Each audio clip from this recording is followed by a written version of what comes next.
सुनिए डॉक्टर श्याम सुंदर पराशर जी की यह अनमोल कथा। आज की इस कथा में भक्तों आप लोगों को उस बालपन, उस छवि को दिखाया जाएगा जिस छवि में किस प्रकार से ग्वाल बाल भी वैकुंठ के दर्शन करते हैं और वैकुंठनाथ स्वामी उनके साथ बाल क्रीड़ा करते हैं।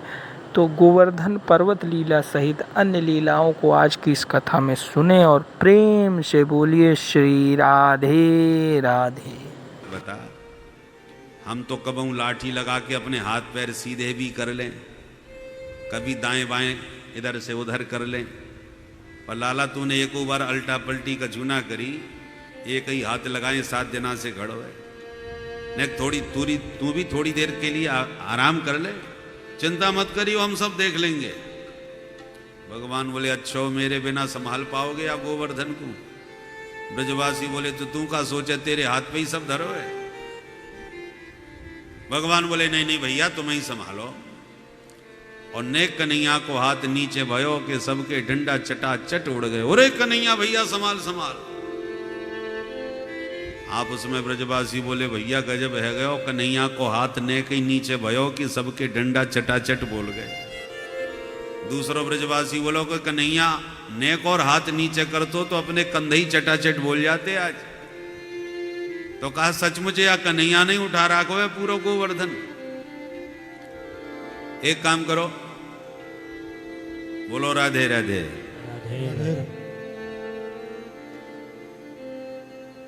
देखें कन्हैया अकेला उठा सकेगा, सब अपने अपने हाथ नीचे करो। एक एक करके ने सबने छोड़ दिए, बस कन्हैया के एक हाथ पर पूरा गोवर्धन रखा। जब सबने देखा तो आप उसमें बोले हे भगवान हम सब माटी के मतुकरा फालतू में ही लगे भाई। देख तो सचमुच कन्हैया ने अकेले नहीं उठा रखो है पूरा गोवर्धन। नंद बाबा तो बोले बाबा बाबा सांची सांची बताइए कन्हैया तेरो ही लाला है का? नंद बाबा बोले दारी क्यों, मेरो लाला ना है तो कौन को लाला है? ब्रजवासी बोले बाबा बुरो मत मानियो, हमारे कहवे को मतलब ये है कि हमने बड़े बड़े पहलवान देखे पर तेरे कन्हैया जैसो आज तक ना देखो ना सुनो। केवल 7 साल की उम्र तेरे लाला की और 7 को उसको गोवर्धन और 7 दिना है गए आज। तो क्व सप्ताहायनो बाल क्व महात्रिविधारणम ततो नो जायते शंका ब्रजनाथ तवात्मजे। हे ब्रजराज हमें इसलिए शंका है रही है, ये संभव नहीं। हमें लगे ये तेरो लाला ना है, ये तो साक्षात कोई देवी देवता है, भगवान है। नंद बाबा बोले फालतू की बातें मत करो, मेरे छोरा जबरदस्ती देवी देवता मत बनाओ। अरे बाबा तो सोचवे वाली बात है, जाने ऐसे कैसे कर दियो, कोई साधारण बात है? नंद बाबा बोले देखो एक रहस्य की बात बताऊं जो मैंने अब तक काउए ना बताई। बताओ। बोले भैया एक दिन चुप्पई मेरे घर में गर्गाचार्य जी आए, मैंने या के बारे में उन्हें बताई। ये छोरा बड़ो विचित्र है, पैदा होती पूतना उठा के ले गई और अपने आप मर गई। एक दिन तूफान में उड़ गया और राक्षस तृणावर्त मर गयो। एक दिन टूट के गाड़ी या के ऊपर गिर गई, बाल बाल बच गयो। ये चक्कर का है महाराज, या के ऊपर कौन सी ग्रह दशा? तो महाराज जी तो बड़े भारी विद्वान हैं, ज्योतिषाचार्य हैं। उन्होंने मेष वृख करके ग्रह दशा देख करके मोते बताई कि तस्मात् नंदात्मजोयम ते नारायण समो गुणई। नंद बाबा ये तेरो छोरा है, या में नारायण के समान गुण है। उन्होंने तो न जाने कैसी कैसी बातें बताई। वास्तव में तो मैंने सुन के यूं सोची कि महाराज जी का जू ज्यादा ही फेंक रहे हैं, लंबी चौड़ी मेरे छोरा की तारीफ कर रहे हैं, मोकू प्रसन्न करवे को। पर भाई महाराज जी ने जैसी जैसी बातें बताई वो ज्यों की त्यों देख रहे हैं हम तो। बस मैं तो एक ही बात समझू भैया ब्रजवासियों, ये सब मेरे भजन को चमत्कार है। नारायण की मेरे लाला पे कुछ विशेष कृपा है बस। ऐसे नंद बाबा सबन को समझाए। इंद्र को लगा चल के देखा जाए, तो ब्रज में आके देखा, ब्रज में धूल उड़ रही है, पानी का पता ही नहीं, 7 दिन की बरसात का जल कहां गया। जो नीचे आके गिरिराज धारण किए गिरधारी को देखा तो इंद्र की सारी अकड़ निकल गई। समझ गया ये साधारण नहीं है। तुरंत मेघों को विदा किया, आकाश साफ हुआ। भगवान बोले ब्रजवासियों देखो पानी बंद है, क्यों निकलो सब बाहर। ठाकुर जी ने कल भी कैसी लीला दिखाई, गिरिराज जी की पूजा करके कथा संपन्न कर दी। सो महाराज हो आंधी तूफान और पूरा दिखा, परंतु अब ठाकुर जी की कृपा से सब शांति है। ठाकुर जी बोले अब सब शांत है गए, निकलो बाहर। ब्रजवासी बाहर भय और भगवान ने भी जहां की तहां गोवर्धन जहां से उठाया था रख दिया। भगवान अपितम शैलम स्वस्थाने पूर्वत प्रभु। तो ज्यों का त्यों भगवान ने गिरवर धारण स्थापित कर दिया, जहां की तहां स्थापया मां से लीलया। ब्रजवासी तो तुरंत कन्हैया को साष्टांग दंडवत प्रणाम करवे लगे। भगवान बोले ये क्या कर रहे हो भैया। ब्रजवासी बोले कछु कहो कन्हैया, हम मान गए तुम साक्षात भगवान। कन्हैया बोले बाबरी मत बनो, मैं कोई भगवान ना है। अरे भगवान ना है तो कैसे उठा लियो ये 7 कोस को गोवर्धन। भगवान बोले भाई भोले ब्रजवासी हो, अरे या देवता ने मुझको एक मंत्र दियो है, वह मंत्र को पढ़ते समय जो भी देख ले वो बाकी सबरी शक्ति फिर मुंह में ही आ जाए। मैंने गोवर्धन उठाते समय पढ़ दियो मंत्र और तुम सब टुकुर टुकुर देखने लगे मुंह को, तुम सबन की ताकत मुंह में आ गई, मैंने अकेले ने गोवर्धन उठाई दियो। ब्रजवासी बोले ओ ये बात है, वही हम सोच रहे आजकल हम कमजोर क्यों पड़ रहे हैं भाई। अब बात समझ में आई, जब हमारी सारी ताकत तूने चुराई तो हम पे का धरो जो हम गोवर्धन उठाए लेते। चौरे नंद के छोरा कल तक माखन चुरायो कर, तो अब तू हमारी शक्ति चुरा भी लग गयो। बोले वाले ब्रजवासी इनको बात जम गई। भगवान ने विश्वास दिला दिया, कछु माखन को बल बढ़ो और कछु गोपन करी सहाय। श्री राधे जू की कृपा ते मैंने गिरवर लियो उठा। तृतीया से नौमी 7 दिन समझ में इंद्र को आ गई बात। तो 10वीं के दिन, अक्षय नवमी के दूसरे दिन, 10वीं के दिन इंद्र ने भगवान के श्री चरणों में एकांत में जाकर के प्रणाम किया और 10 श्लोकों के द्वारा ही गोविंद की बहुत प्यारी स्तुति गाई।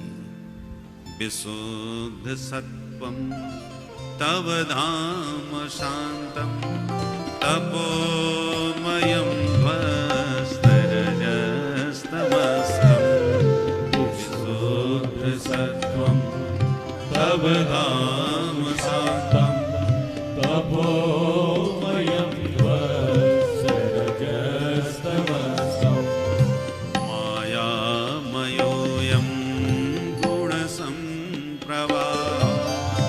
न वेद्यते ते ग्रहणानुबन्धः। मायामयोऽयं गुणसम्प्रभावो न वेद्यते ते ग्रहणानुबन्धः। पिता गुरुस्त्वं जगतामधीशो। पिता जगताधीशो दुरत्यय काल उपात दंड। दुरत्यय काल उपात दंड। हिताय स्वेच्छा तनुभि समीहसे। हिताय स्वेच्छा तनुभि समीहसे।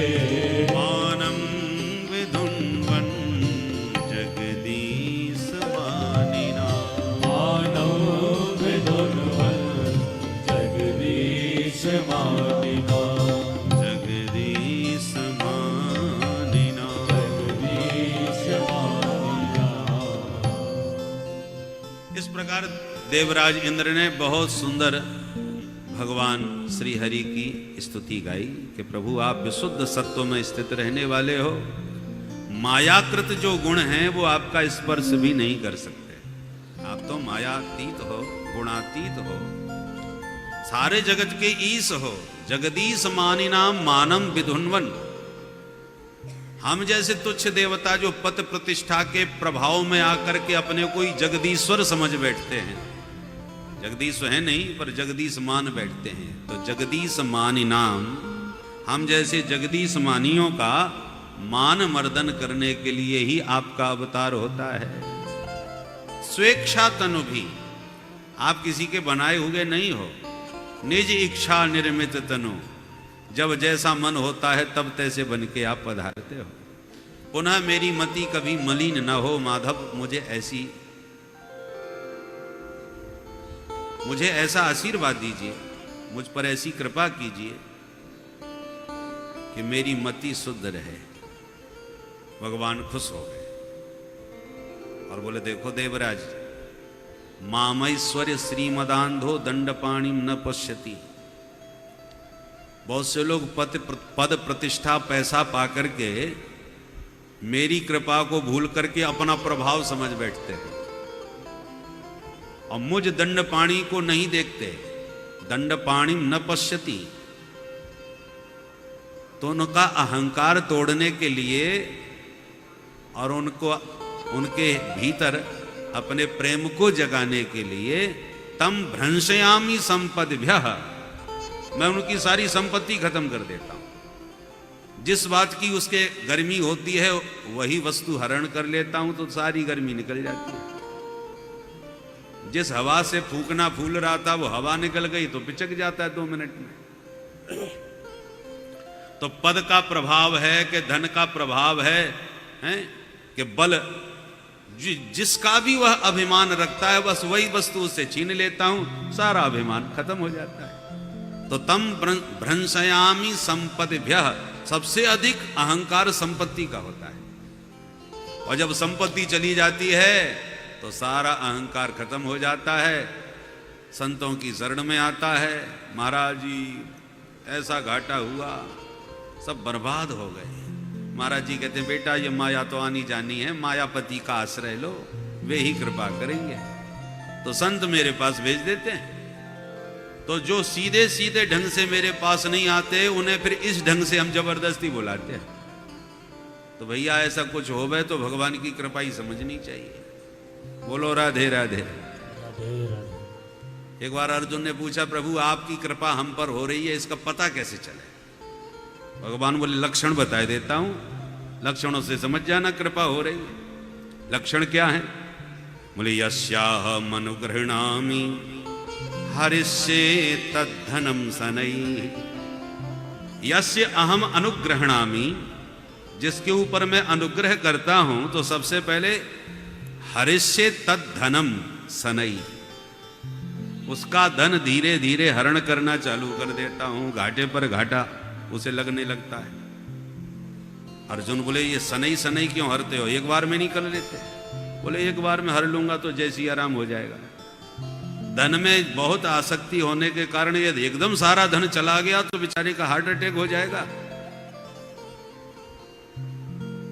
देखो भाई, चावल छिलके से चिपका हो उसका नाम है धान, धान से सब परिचित है।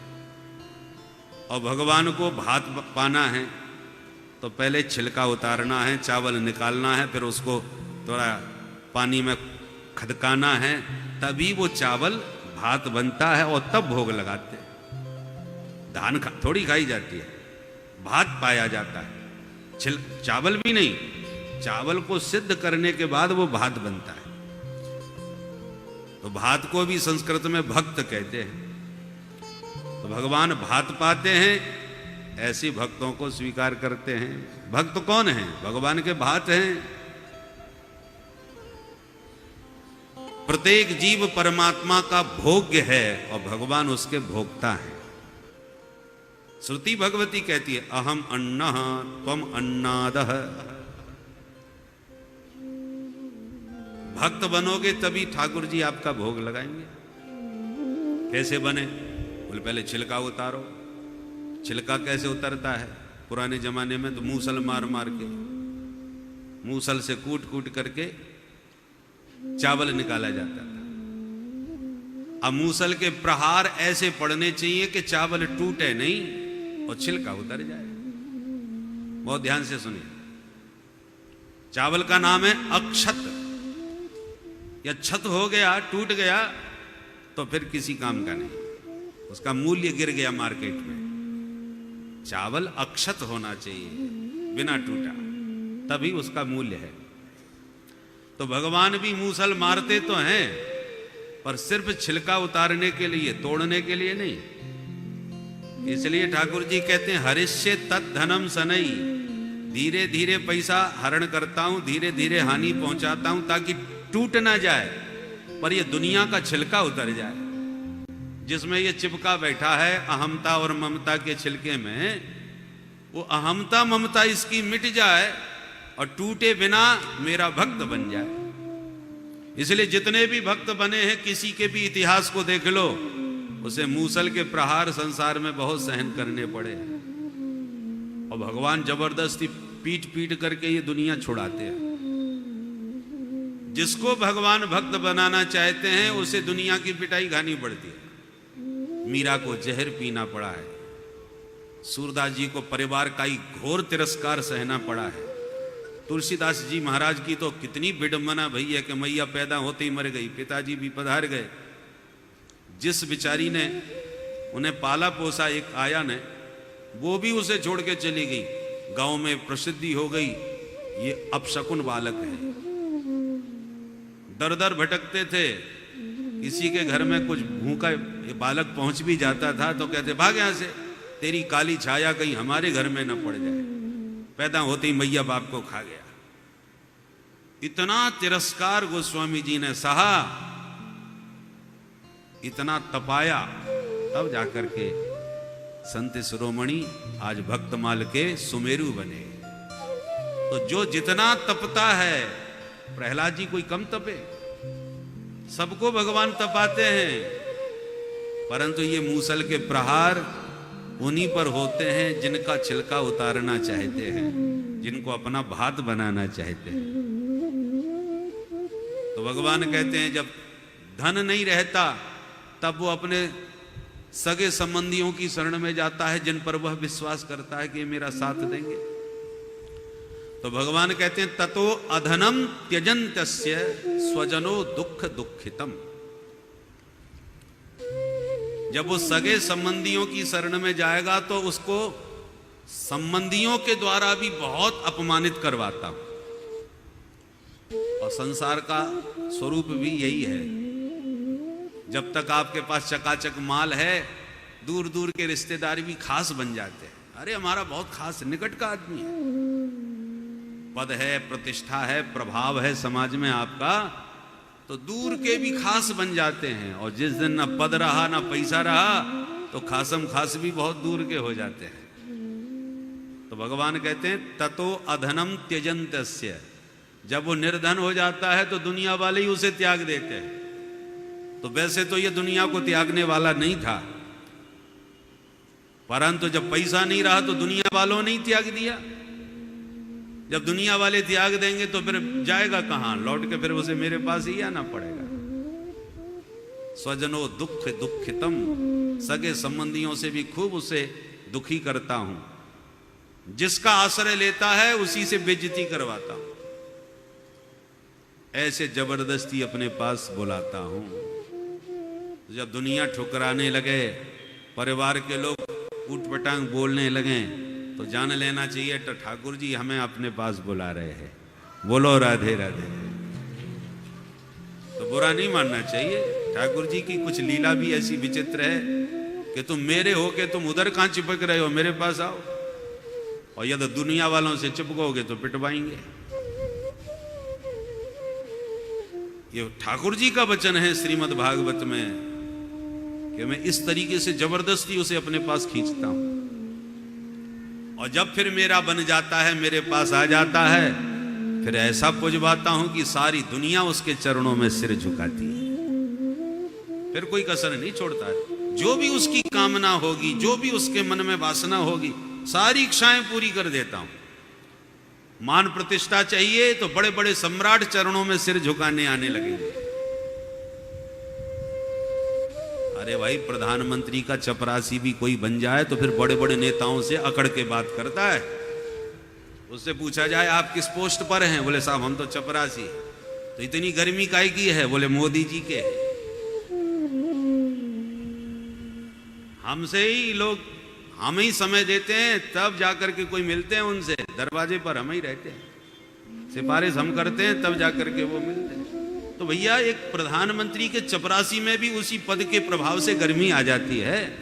तो अनंत कोट ब्रह्मांड नायक परात्पर पर ब्रह्म परमात्मा के आप दास बन जाओगे तो क्या आप में गर्मी नहीं आएगी? दासो हम कौशलेन्द्रस्य, ये अभिमान अस अभिमान जाए जनि भोरे, मैं सेवक रघुपति पति मोरे। मैं रघुपति का सेवक हूं, दास हूं। इस अभिमान में वह फिर मस्त रहता है और ये अभिमान भी सार्थक हो जाता है, क्योंकि ये अभिमान शाश्वत रहना चाहिए। दुनिया का अभिमान तो कब, धन का अभिमान है कब चला जाए, पैसे पद का अभिमान है कब चला जाए, परंतु भगवान के हम दास हैं, ये अभिमान तो शाश्वत रहना चाहिए, क्योंकि भगवान भी शाश्वत हैं और भगवान का अंश जीव भी अविनाशी शाश्वत है। तो भगवान ने बड़े प्यार से इंद्र को समझाया तो इंद्र खुश हो गया और इंद्र ने भगवान के चरणों में प्रणाम करके 10 श्लोकों में स्तुति गा के और अंत में कामधेनु सुरभि गाय से के दुग्ध से भगवान का दुग्धाभिषेक किया और भगवान को गोविंद नाम इंद्र ने दिया। बोल गोविंद भगवान। इस प्रकार भगवान ने इंद्र का मानमर्दन किया 10वीं में और दूसरे दिन एकादशी। बाबानंद निर्जला व्रत रखते हैं। एकादश्याम निराहार समभ्यर्च जनार्दनम स्नातुम नंदस्तु कालिंद्या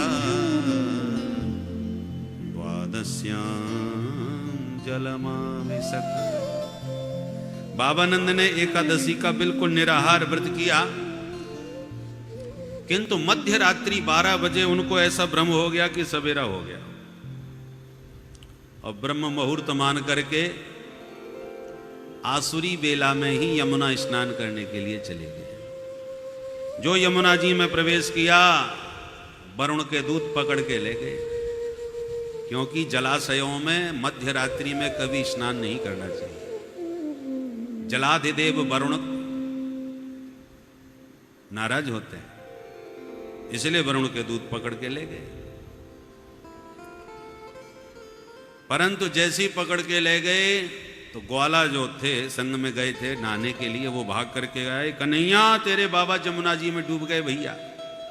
भगवान भाग करके आए, मारी छलांग जमुना में पहुंच गए वरुण लोक में। वरुण ने जैसी प्रभु का दर्शन किया, तुरंत सिंहासन पर बैठा के पूजन किया। अहो भाग्य हमारे प्रभु के चरण पधारे, क्या सेवा करूं सरकार, अचानक कैसे आना हुआ? भगवान बोले हमारी पूजा कर रहे हो, हमारे पिताजी को घर में बांध के पटक रखा है। आपके पिता कहाँ? भगवान बोले वो बैठे वहां। अरे राम राम, ये आपके पिताजी हैं। सरकार बहुत बड़ी हमसे भूल हो गई, हमें पता नहीं था, इसलिए जो कुछ हुआ अनजाने में हुआ, हमारे अपराध को क्षमा करें सरकार। अजानता मामकेन मूढ़ेना कार्य वेदिना आनी तोयम तव पिता तद्भवांक्षं तुमर्हति। हमारे सेवकों से अनजाने में जो भूल हो गई है उसके लिए हम क्षमा मांगते हैं। भगवान खुश हो गए और कहा चलो जो हुआ सो हुआ, अब छोड़ो। तुरंत आदर पूर्वक छोड़ करके वरुण ने बाबा को विदा किया। भगवान जैसी लेके बाबा को बाहर निकले कि ग्वालों ने घेर लिए। बाबा कहां जमुना जी में डुबकी मार के चले गए आप? बाबा बोले ब्रजवासी हम तो नावे के ताई आए और जैसी डुबकी लगाए सो 4 दबंग जबरदस्ती दबोच के ले गए हमें पकड़ के और बांध के पटक दिए भैया। फिर बोल फिर कहा थोड़ी देर में मेरो लाला पहुंच गयो। कन्हैया के पहुंचते ही सबरे आके पामन में गिर गए। मेरे लाला को बड़े ऊंचे सिंहासन पर बैठा रो, मेरे लाला ने सबन को आशीर्वाद दियो। मैं देख देख के बाबरो है गयो कि मेरे कन्हैया की कौन सी रिश्तेदारी निकल पड़ी आके संग। मेरी विडंबना है रही है, छोरा की आरती है रही है। ये बात अब तक मेरी समझ में ना आई कि याकोबा से का संबंध। अब ब्रजवासियों में काना फूसी चालू, आपस में बोले कोई कछु कहो भैया, अब माननी पड़ेगी कन्हैया सचमुच भगवान है। के पीछे पड़े हो, भारत में वैसे ही नए नए भगवान आए दिन पैदा है रे, तुम्हें मोह रहने दो भैया, मैं कोई भगवान ना है। ब्रजवासी बोले भगवान ना है तो साथ को उसको गोवर्धन तूने उठायो, बड़े बड़े देवी देवता तो को दंडवत दे, ये चक्कर का है। देख लाला, तू भगवान हो तो चुप ही हमें बता दे, हम काऊ से ना कहेंगे, और हमसे तो सांची सांची बता भाई। कन्हैया बोले अच्छा एक बात बताओ, यदि मैं भगवान भयो तो जान के तुम खा करोगे? ब्रजवासी बोले भगवान हो तो प्रेम ते बनो रहे, हमें का लेनो देनो। हमारी तो बस इतनी इच्छा है कि तू बैकुंठ बारो भगवान होए तो तेरो बैकुंठ कैसो है काउ दिन हमें दिखाए दे, घुमाए दे, और हमें तो से कछु ना चाहिए। भगवान बोले हम हो या ना हो या झगड़े में तो पड़ो मत, बैकुंठ देखने की इच्छा है तो जादना कहोगे वही दिन दिखाई देंगे। अरे लाला तो तू सुभस्य शीघ्रम अभी दिखाई दे। कार्तिक पूर्णिमा का दिन था। भगवान बोले चलो, तो नंद बाबा भी चल दिए, सबरे ग्वाला संग में चल दिए। भगवान समन को ब्रह्म कुंड में ले गए। कुंड तो ब्रह्म कुंड में ले जाके भगवान बोले ब्रजवासियों, जो भी बैकुंठ जावो चाहे वो या कुंड में कूद जाए, सीधो बैकुंठ पहुंच जाएगा। अब ब्रजवासी एक दूसरे को मुंह देखें, ये कौन से बैकुंठ में भेजेगो भैया। देख लाला, तू हमसे हंसी मत करियो, हम सचमुच कूद पड़ेंगे। भगवान बोले तो हम बोल तो रहे हैं भैया, बैकुंठ देखना है। बोले बिल्कुल, तो कूदो। तो लाला ये और बता दे, बैकुंठ में पहुंच के फिर वापस भी आएंगे कि वहीं रह जाएंगे? भगवान बोले चिंता मत करो, मैं संग में लेके चलूंगा और संग में लेके आऊंगा। अरे लाला, जब तू संग में है तो फिर हमें काय बात को डर। और धमाधम सबरे कूद गए, पर डुबकी मारी कुंड में, निकल पड़े वैकुंठ में। बोल वैकुंठनाथ भगवान की जय हो। ते तो ब्रह्म हृदम नीता, मगना कृष्णेन चोद्रिता, तत्र सुर ब्रह्मणो लोकम, यत्रा क्रूरो ध्यगात् पुरा, यत्रा क्रूरो ध्यगात् पुरा। क्या देखा कि सबके सब चतुर्भुज शंख चक्र गदा पद्म लिए वैकुंठ में भगवत पार्षद विचरण कर रहे। देख करके ब्रजवासी भौचक के, ओरे भैया सचमुच वैकुंठ आ गए, देख चार चार हाथ वाले घूम रहे। भाई बड़ो गजब को वैकुंठ है ये, तो सचमुच घूमने लायक है। चलो और भीतर तक घूम के आवे। एक बोलो भैया इधर उधर मत जाओ, नहीं परदेश में कहीं भटक जाएंगे, आफत आ जाएगी। अपनों कन्हैया लायो है, वही के संग में जाएंगे घूमे। कहाँ है कन्हैया? आप चारों तरफ देखें, कन्हैया कहीं नजर ना आवे। अब ब्रजवासी घबरावे, हे भगवान, या परदेश में हमें अकेलो छोड़ के कहां भाग गए हो? कहां ढूंढे अपने कन्हैया को? एक बोलो घबरावे की जरूरत ना है, काऊ से पूछ लो। तो भगवत पार्षद के पास डरते डरते ग्वाला गए और हाथ जोड़ के बोले भैया जी राम राम। उसने तुरंत इशारा किया, मौनम आस्था, एकदम शांत। अब ब्रजवासी और घबराए गए, भैया ये कैसो बैकुंठ है, कोई राम राम ही ना करे। दूसरों बोलो घबराओ मत, यहाँ राम राम नहीं करते होंगे, यहाँ की भाषा कछु और होगी। सब जगह राम राम थोड़ी होए, कहीं राम राम, कहीं राधे राधे, कहीं हर हर, कहीं हाय हाय, जहां जैसी परंपरा बोलचाल की। बोलो राधे राधे। अंत तो गत्वा ब्रजवासी डरे डरे से चारों तरफ देख रहे थे। तब तक एक बोला, अरे वो देख, वो नाग के ऊपर जाके वो बैठ गयो अपनों कन्हैया। वारे कन्हैया वृंदावन में 100 फन वाले काली नाग पे जाके खड़ो है गयो, यहाँ आकर के 1000 फन वाले नाग पे चढ़ गयो। चलो चल के बात करें। और जैसे ही आगे बढ़े कि सेवकों ने रोक दिए, सावधान, यहां से आगे कोई नहीं जा सकता। अब बेचारे हाथ जोड़ के खड़े हैं, वारे कन्हैया तेरे बड़े ठाटे लाला। और इतने में देखा कि चतुरानन ब्रह्मा पंचानन शंकर इंद्र कुबेर वरुण सब पंक्तिबद्ध आ रहे हैं, भगवान के चरणों में प्रणाम करते जा रहे हैं, विविध छंदों से वेद मंत्रों से गोविंद का स्तवन गाते जा रहे हैं। देख करके ब्रजवासी बोले भैया अब तक 4 हाथ वाले थे, अब 4 मुंह वाले भी आ गए। और देखो अपने कन्हैया को सब हाथ जोड़ के दंडवत कर रहे हैं। नंदादयस्तु तम दृष्ट्वा परमानंद निर्वृता कृष्णं च तत्र छंदोभिः स्तूयमानं सुविस्मिता। भगवान श्री कृष्ण का विविध छंदों में स्तुति करते हुए देवताओं को देखा तो सुविस्मिता, सारे देवता आश्चर्य में अचंभित ब्रजवासी यह दृश्य देख रहे हैं कि सबके सब देवता अपने कन्हैया को दंडवत कर रहे हैं। कोई शार्दूल विक्रीडित छंद में स्तोत्र पाठ कर रहा है, स्तुतियां गा रहा है। कोई श्रद्धरा छंद में, कोई मंदाक्रांता छंद में, विविध छंदों में स्तुति पाठ में। नरकुटक छंद में वेद भगवान स्तुति गा रहे हैं। कृष्णम च तत्र छंदोभिः स्तूयमानम। अंत में यह दृश्य देख देख के भयभीत हो गए ब्रजवासी, आंख बंद करके बोले कन्हैया देख लियो भैया तेरो वैकुंठ, अब तो जल्दी से जल्दी हमें वृंदावन वापस बुला ले भाई। बस इतना कहते ही जिस ब्रह्म कुंड में डुबकी मारी उसी कुंड से उछल के ब्रजवासी निकल पड़े बाहर। और जैसे बाहर निकले तो कन्हैया हाथ में बंसी लिए किनारे पर मंद मंद मुस्कुराते नजर आए। बोल बंसी वारे। जिंदगी में पहली बार 4 हाथ वाले 4 मुंह वाले देखे। बहुत ही गजब को तेरो वैकुंठ है, हम वर्णन ना कर सके। भगवान बोले तो आनंद आयो कि ना ये बताओ। तो लाला सांची सांची बताएं। हाँ सांची बताओ।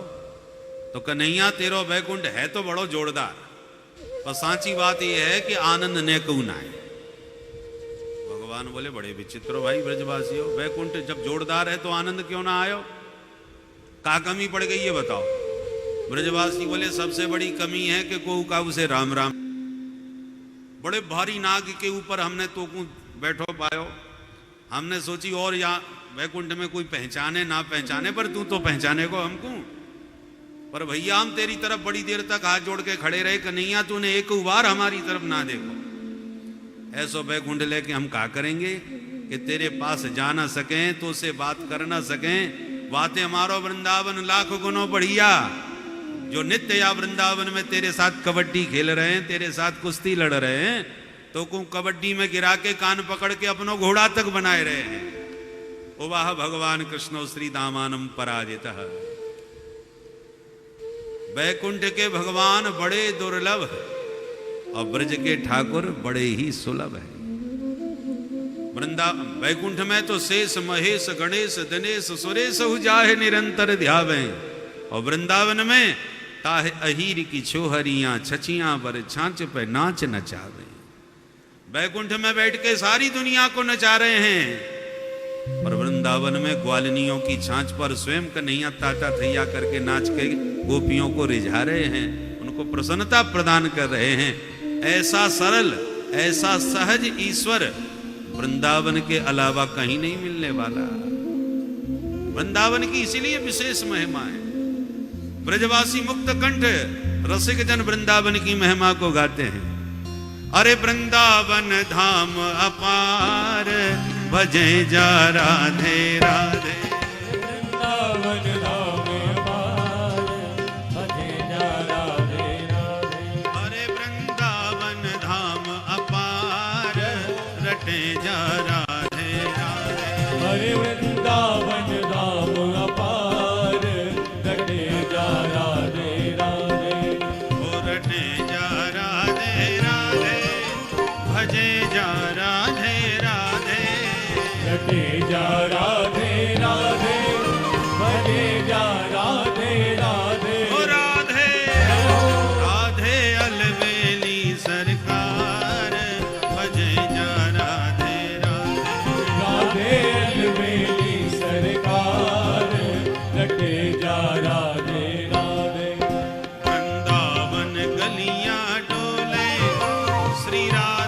राधे बोले, वृंदावन गलियां डोले, श्री राधे राधे बोले। जय राधे राधे राधे बरसाने वाली राधे, जय राधे राधे राधे बरसाने वाली राधे। जय राधे राधे राधे हमें श्याम से मिला दे, जय राधे राधे राधे हमें श्याम से मिला दे। राधे राधे राधे बरसाने वाली राधे, जय राधे राधे राधे बरसाने वाली राधे। वृंदावन गलियां डोले, श्री राधे राधे बोले, वृंदावन गलियां डोले, श्री राधे राधे बोले। ओ बाको जन्म सफल होई जाए, भजे जा राधे राधे। बाको जन्म सफल हुए जाए, घटे जा राधे राधे। राधे सब वेदन को सार, भजे जा राधे राधे। ओ राधे सब वेदन को सार, भजे जा राधे राधे। श्री राधे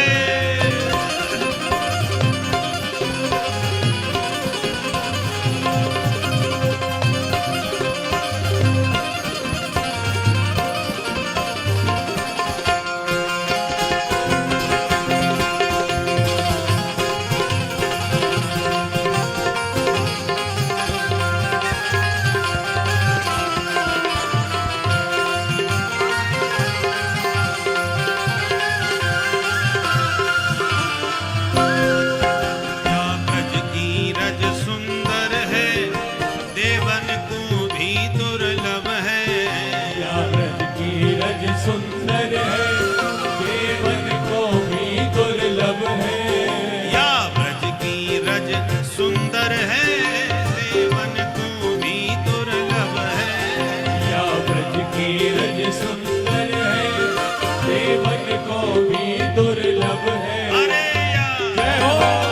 या ब्रज रज शीस चढ़ाए, भजे जा राधे राधे। हरे या ब्रज रज शीस चढ़ाए, भजे जा राधे राधे।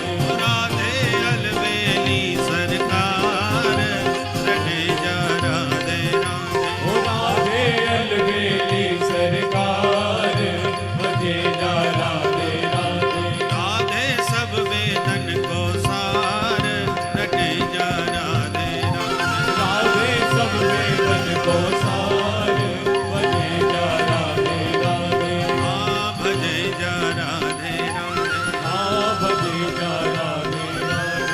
ओ जपे जा राधे राधे। ओ जपे जा राधे राधे। बोल राधा रानी की जय बरसाने वारी की जय और मुकुट बंसी वारे की जय जय जय श्री राधे। अब आइए भगवान के पंच प्राण स्वरूप रास पंचाध्याय में हम अपने मन को समाहित करें, प्रवेश करें। ये महारास रचाने वाले कौन हैं?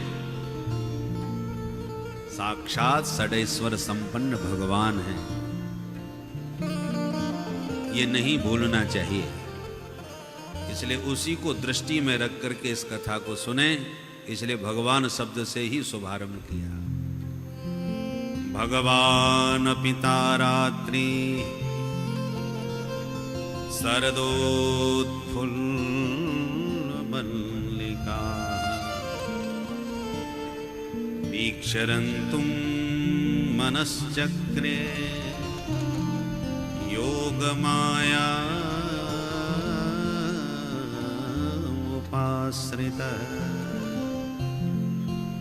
वीक्षरन्तुं मनश्चक्रे योगमाया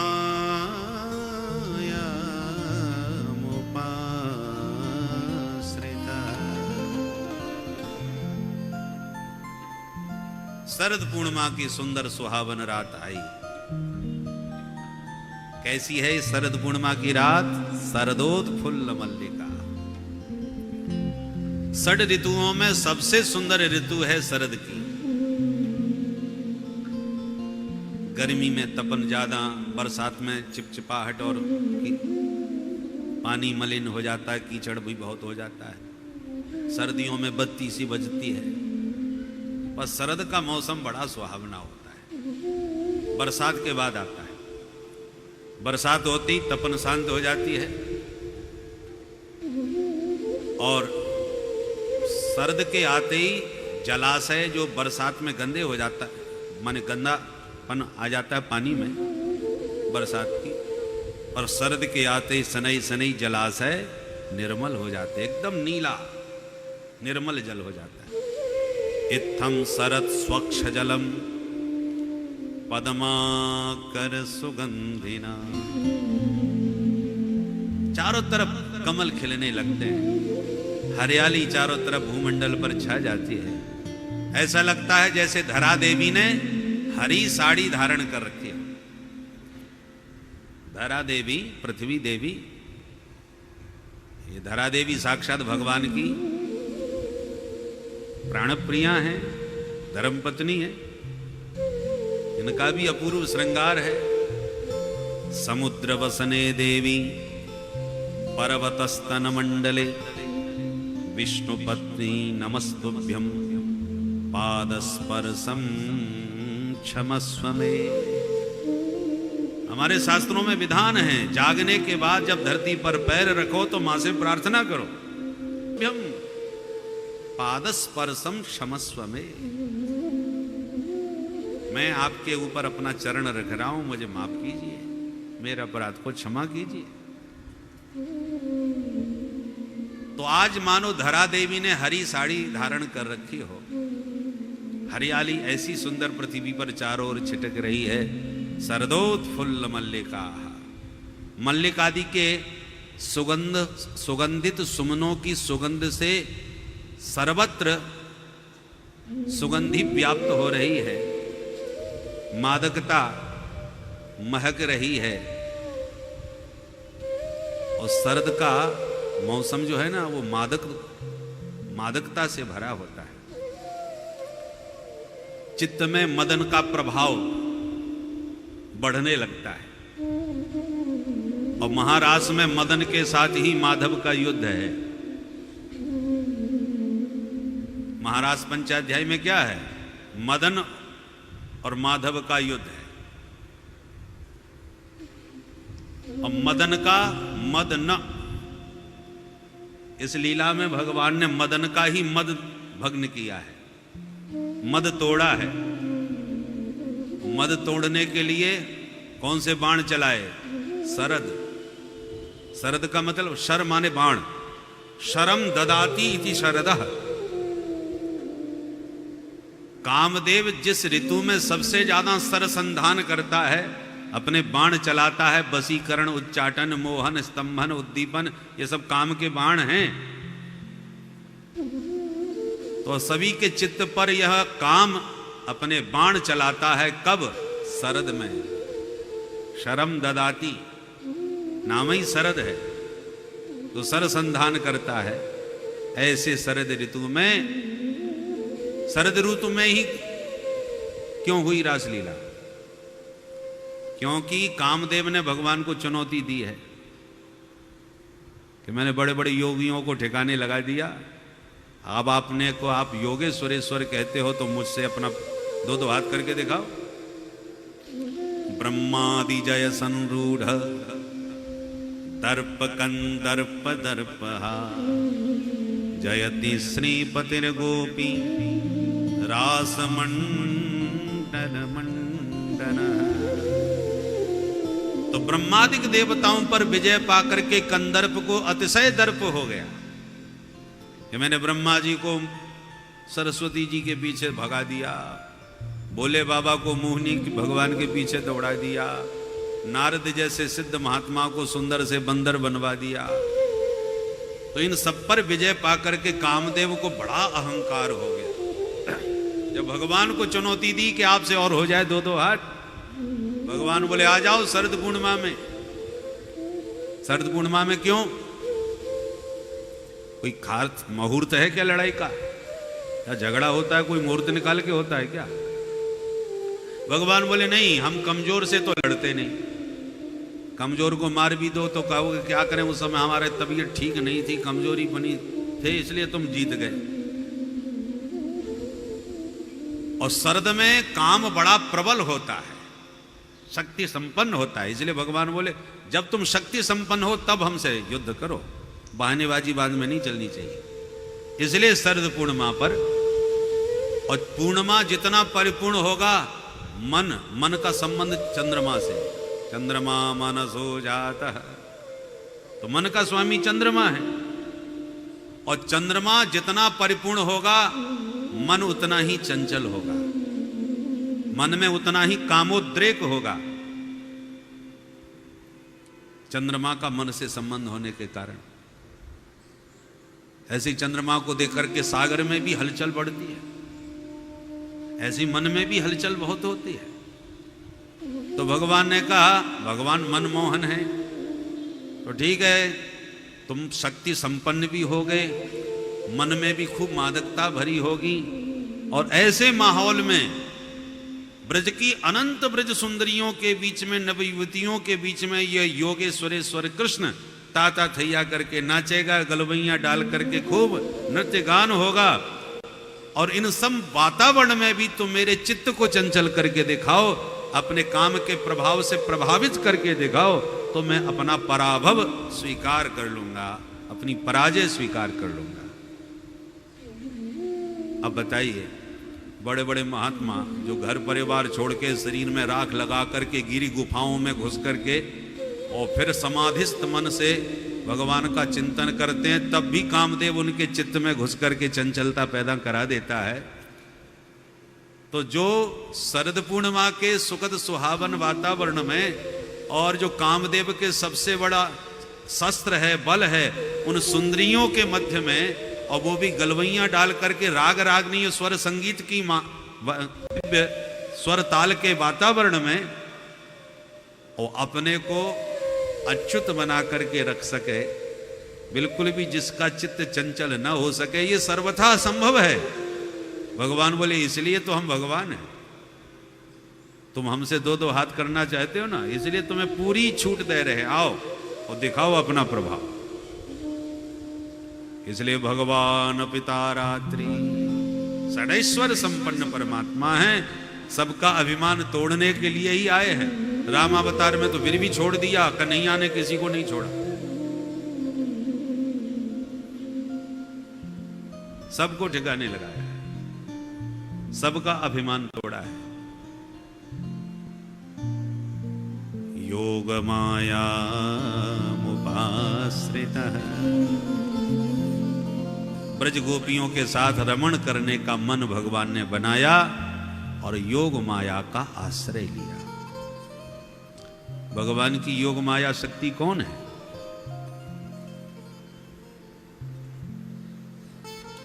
योगाय संयोगाय या माया कृपा। योग माने मिलन, वियोग माने बिछोह, योग माने मिलना।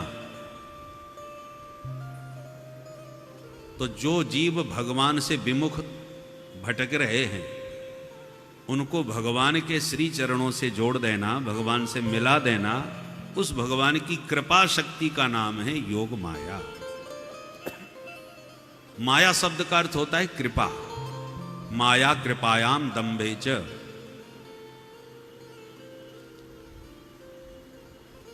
तो ये योग माया शक्ति कौन है? एक तो भगवान की माया शक्ति है, अघटित घटना पटी ऐसी माया, जो असंभव को संभव करके दिखा दे, वो माया शक्ति। पर यहां पर राधा रानी के बिना तो ब्रज में रास रच ही नहीं सकता, इसलिए योग माया के नाम से किशोरी जी को, वृषभानुनंदनी राधा रानी को स्मरण कर रहे हैं सुखदेव जी। क्योंकि सुखदेव जी स्पष्ट रूप से राधा नाम नहीं लेते, अपनी आराध्या इष्ट देवी का नाम कैसे लिया जाए?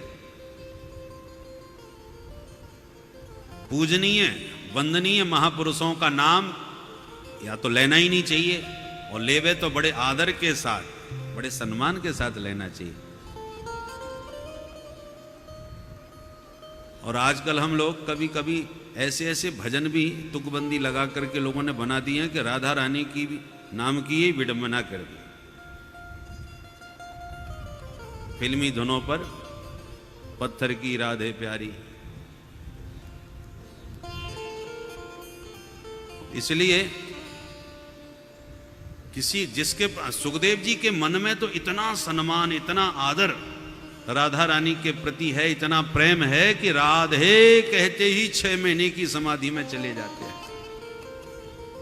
और इसलिए सुखदेव जी भागवत में राधा नाम नहीं लेते, कहीं ऐसा ना हो कि हमारी समाधि लग गई तो परीक्षित का क्या होगा, 7 दिन का मेहमान है बेचारा। वक्ता समाधि में चला जाए तो कथा ही नहीं हो सकती। इसलिए सुखदेव जी योग माया के माध्यम से किशोरी जी का स्मरण कर रहे हैं। युज्यते, योग माया का अर्थ क्या है राधा रानी के पक्ष में? युज्यते भगवता श्री कृष्णेन सह संश्लिष्यते सा योगा। योगा श्री राधा माया कृपाम आश्रित्य, जो एक पल को भी अपने प्यारे से पृथक नहीं होती, निरंतर उनके साथ जो जुड़ी रहती हैं।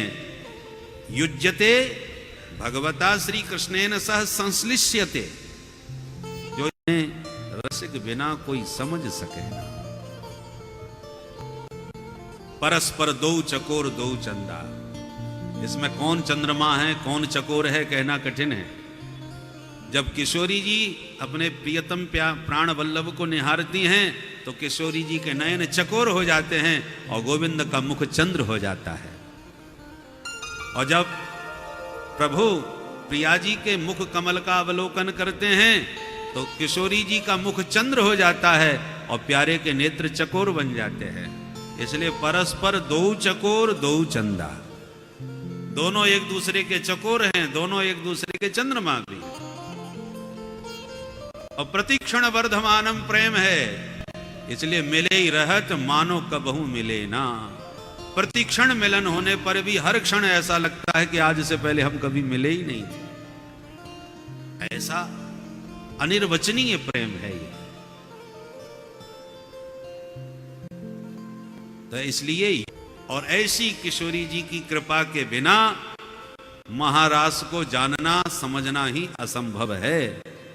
इसलिए किशोरी जी का स्मरण भगवान ने भी राम महाराज के शुभारंभ में किया, उनका आश्रय लिया। योग माया मुपाश्रित। और किशोरी जी का स्मरण करके भगवान ने ऐसा सुंदर वेणु निनाद किया, बंसी बजाई। भगवान भी चंद्रवंश में ही प्रकट भये है ना। चंद्रमा की प्रकृति बड़ी सरस है, रसराज है। वनस्पतियों के स्वामी हैं चंद्रमा। तो चंद्रवंश में भगवान कृष्ण चंद्र हैं।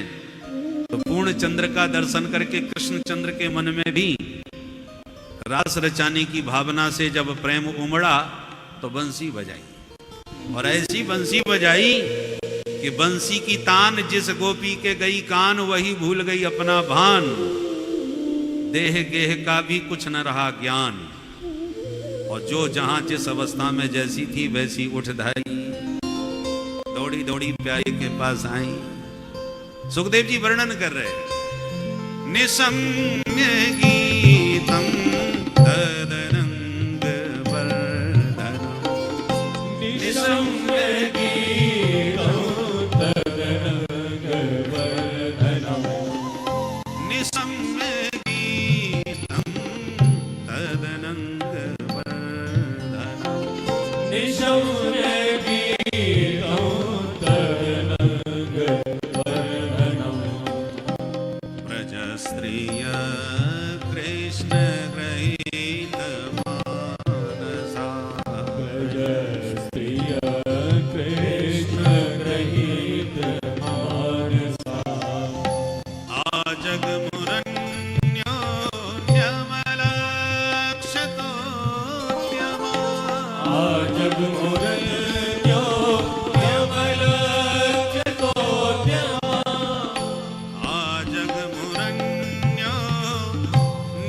लक्ष्यतो जगमुरन्यो यमलक्ष्यतोद्यमा सयत्र कान्तो जवलोलकुं सयत्र कान्तो जवलोलकुण्डला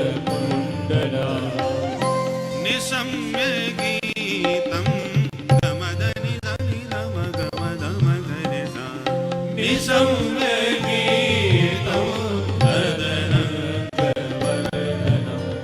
गमदनि धम गमदनि धनि धम गमदनि सरि धनि धम गमदम गरे सा निशम्य गीतं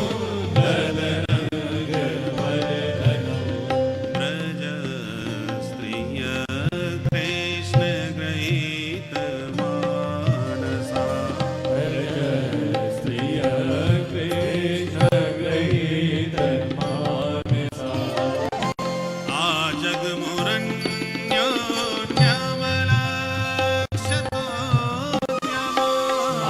जगमुरन्यो यमलक्ष्यतोद्यमा आजगमुरन्यो निसममगमदद मदनि निधनि सा जगमुरन्यो यमलक्ष्यतोद्यमा गरे सा रे सा नि ध नि ध म ग म गरे गरे सा धनि सा गम धनि सा ग रे सा नि ध म गम धनि सा गम धनि सा गम धनि सा जगमुरन्यो यमलक्ष्यतोद्यमा सयत्र कान्तो जवलोलकुं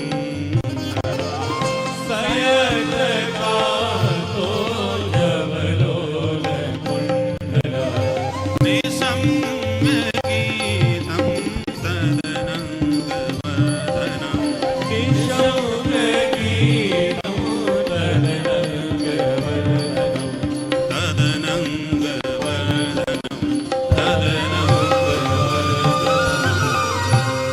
बोल बंसी वाले की जय।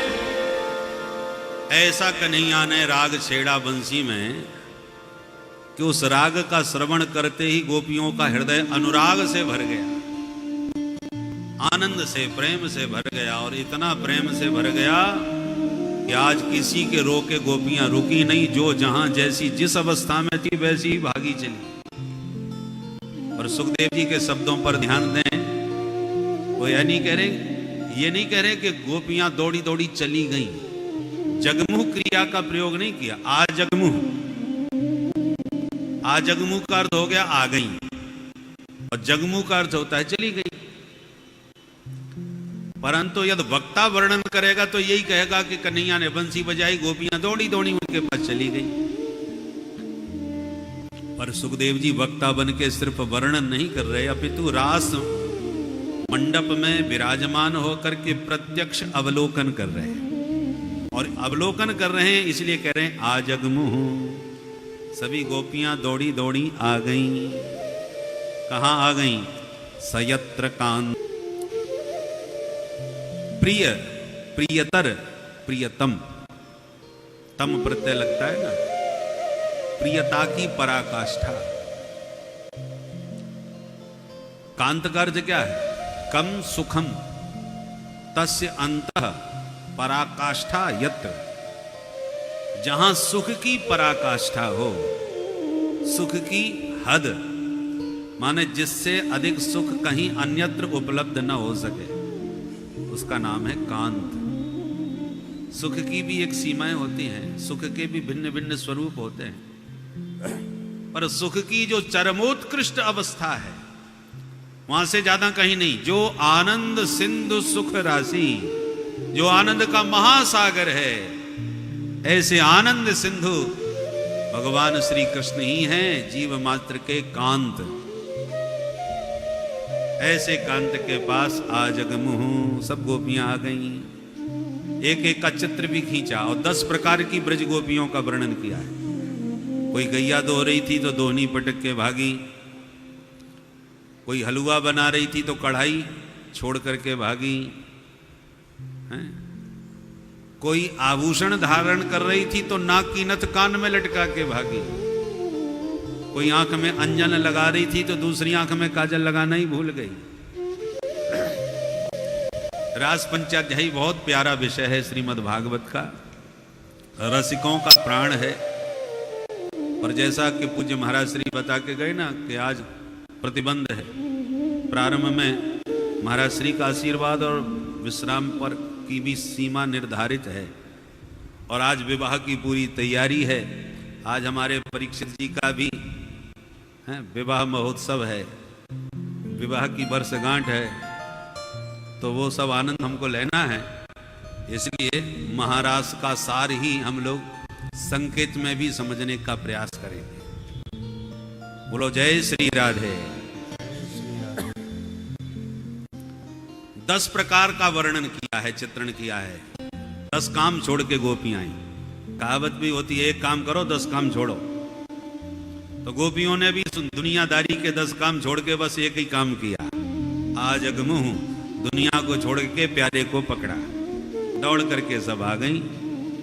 और भगवान का स्वभाव है कि जब जीव संसार छोड़ के आता है तो भगवान परीक्षा लेके देखते हैं ईमानदारी से छोड़ा है कि जबरदस्ती। तो भगवान पहले तो स्वागत किए, स्वागतम वो महाभागा प्रियं किंकरवाणी। आओ आओ देवियों, आपका स्वागत है। कहो प्रियाजू, क्या सेवा की जाए आपकी।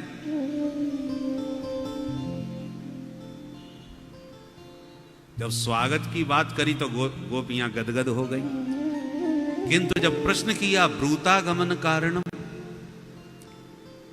ये शरद पूर्णिमा की रात में घर परिवार को छोड़ के जंगल में तुम मुझसे मिलने क्यों आई हो, ये तो बताओ। सोई गोपियों का मुख उदास हो गया।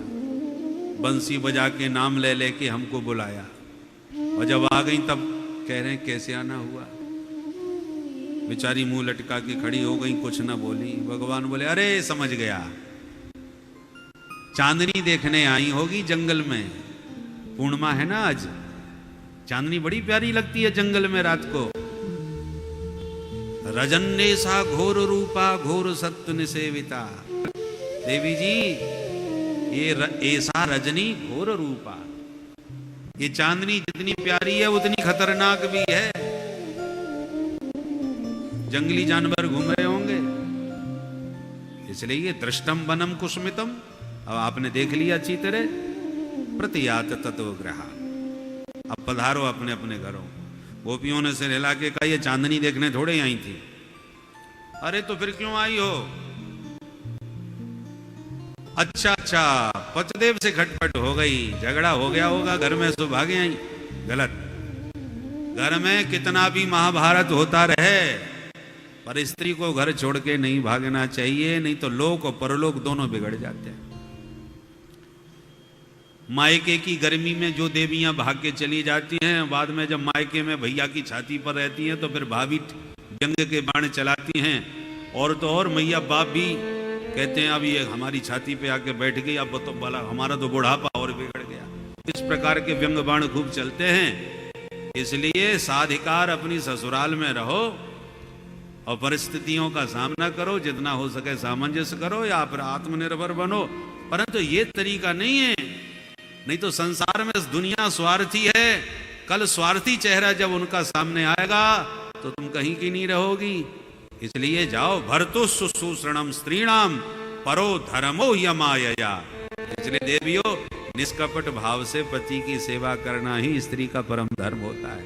गोपियों ने कहा हमें मालूम है, काय को ये धर्म उपदेश दे रहे हो। हम किसी से झगड़ा करके थोड़ी आई हैं जो आप इतना प्रवचन सुनाए जा रहे हो। अरे तो फिर आई क्यों हो ये तो बताओ, खुद बताती नहीं। अच्छा अच्छा, लगता है मुझसे बहुत प्रेम करती हो इसलिए मिलने आ गई। चलो ठीक है, अच्छी बात है, प्रेम करने में कोई बुराई नहीं है, पर यह तरीका तुम्हारा ठीक नहीं है।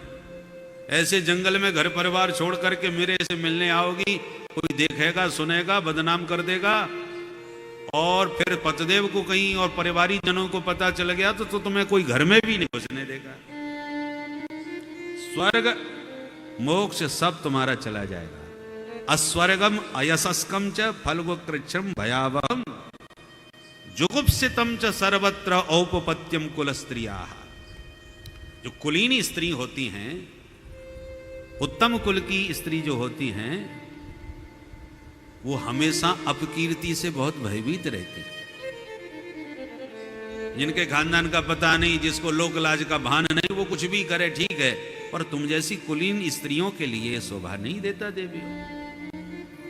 अपकीर्ति से डरो, दुनियादारी का ध्यान रखो। जब ऐसे शब्द कहे तो गोपियों का सारा उत्साह भग्न हो गया। सुखदेव जी कहते हैं, इत विप्रियमाकर्ण्य गोप्य गोविंद भाषितम। गोविंद के ये कड़वे वचन सुन करके हतोत्साहित हो गई गोपियां। नीचे मुंह लटका के पैर के अंगूठे से धरती को रेंदती जाती हैं, लंबी लंबी सांसें भर रही हैं। श्वसने न सोस्य। आप उसमें बोली, बहन इनको जवाब नहीं देंगी तो ये खड़े खड़े ऐसे ही प्रवचन देते रहेंगे। तब गोपियों ने बहुत ही प्यारा जवाब दिया। 10 श्लोकों में प्रभु ने पूछा है तुम्हारे आने का कारण क्या है, और गीत गा के गोपियों ने 11 श्लोकों में जवाब दिया है कि हम इसलिए आई हैं। मैवं विभोर्हति भवान गदितुं न संसन् संत्यज्य सर्व विषयांस्तव पादमूलम्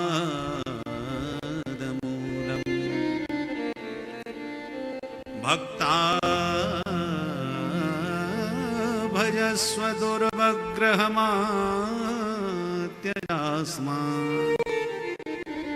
देवो यथादि पुरुषो भजते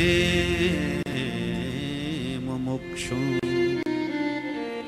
हे प्यारे, हम आपके लिए ही सारा संसार, सारे संबंध सब ठुकरा के आ गए।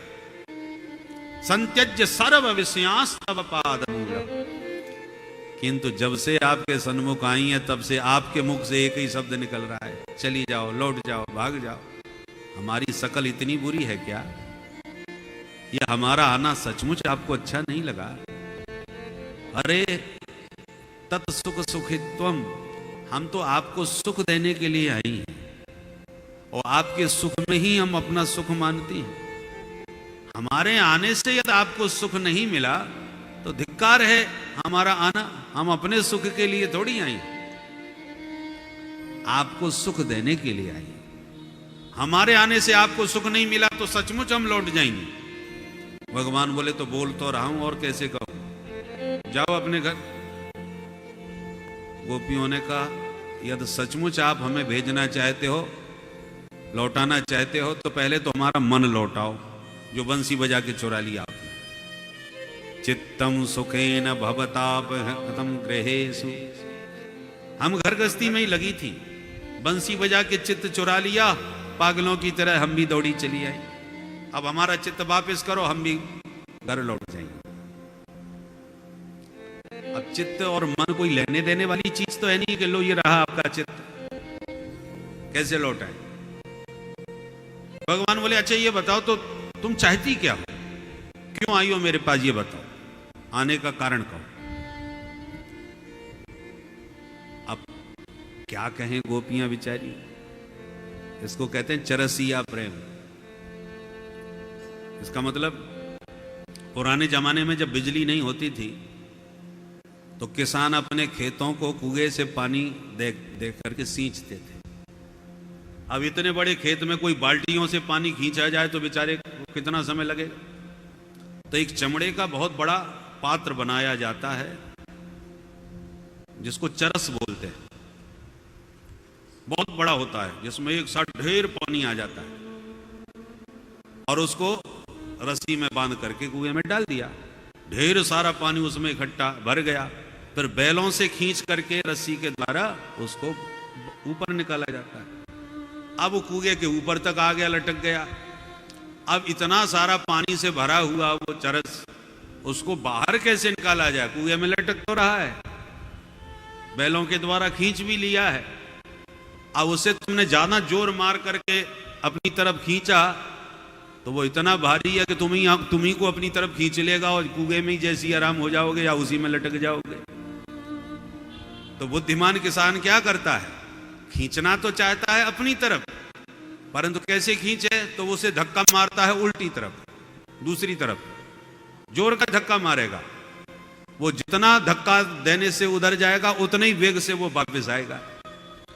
तो 2-4 धक्के मारता है तो वो लहराने लग जाता है झूले की तरह। जोर जोर से धक्का मारेगा उधर की तरफ, परंतु चाहता है अपनी तरफ, धक्का मारा है उस तरफ, और जब लहरा के जोर से वो लहराता हुआ वो उसकी तरफ आता है तो ही पकड़ के उसे किनारे अपनी तरफ खींच लेता है। ये तरीका है। प्रेम का भी कुछ ऐसा ही स्वरूप होता है। गोविंद गोपियों को खींचना चाह रहे हैं अपनी तरफ, बुलाया ही है बंसी बजा के अपनी ओर, परंतु ये पूर्णतः मेरी बन करके, मेरी होकर के मेरे पास आए, उसके लिए वाणी का और धक्का मार के उल्टा भगा रहे हैं। प्रतियात ततो ग्रहण, चले जाओ अपने अपने घर। ये शब्दार्थ वाच्यार्थ तो ऐसा लगता है जैसे भगा रहे हों, पर ज्यों ज्यों भगवान भगाने की बात कर रहे हैं त्यों तो गोपियों का मन और अधिक गोविंद की ओर आकृष्ट हो रहा है।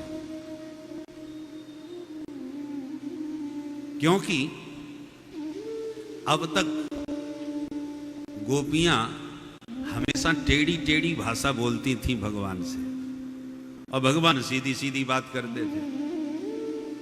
आज गोपी सीधी सीधी हो गई तो फिर भगवान टेढ़े टेढ़े हो गए। प्रेम का ये स्वभाव भी होता है। श्रृंगार रस में नियम है कि एक अतिशय अनुकूल हो तो दूसरे को थोड़ा किंचित प्रतिकूलता दिखानी ही चाहिए, तभी रस निष्पत्ति होती है। नायका अति अनुकूल हो तो नायक को थोड़ा प्रतिकूल होना चाहिए, और नायक अति अनुकूल हो तो नायिका थोड़ी प्रतिकूल हो। एक बार एक गोपी जो कन्हैया से अत्यंत प्रेम करती थी, परंतु कन्हैया उसको कभी कुछ बोलते ही नहीं थे, तो उसको बड़ा बुरा लगता था कि कन्हैया के बारे में ब्रज में प्रसिद्ध है कि उसको छेड़ा उसको छेड़ा, पर मुझे आज तक नहीं छेड़ा। मुझ में क्या कमी है? मुझसे तो ठीक से सीधे मुंह बात भी नहीं करते। शायद मुझ में कोई कमी है। तो वो एक दिन बड़ा सुंदर अपना अलौकिक श्रृंगार करके बन ठन के गोविंद की गली में पहुंची। दधी बेचने के बहाने गोविंद की गली में पहुंची वह गोपी, परंतु दधी ले लो की जगह कान्हा ले लो, कन्हैया ले लो, ऐसा पुकारने लगी। दधी को नाम बिसर गई ग्वाल ने, दही का नाम भुला करके कान्हा कान्हा पुकारने लगी, क्योंकि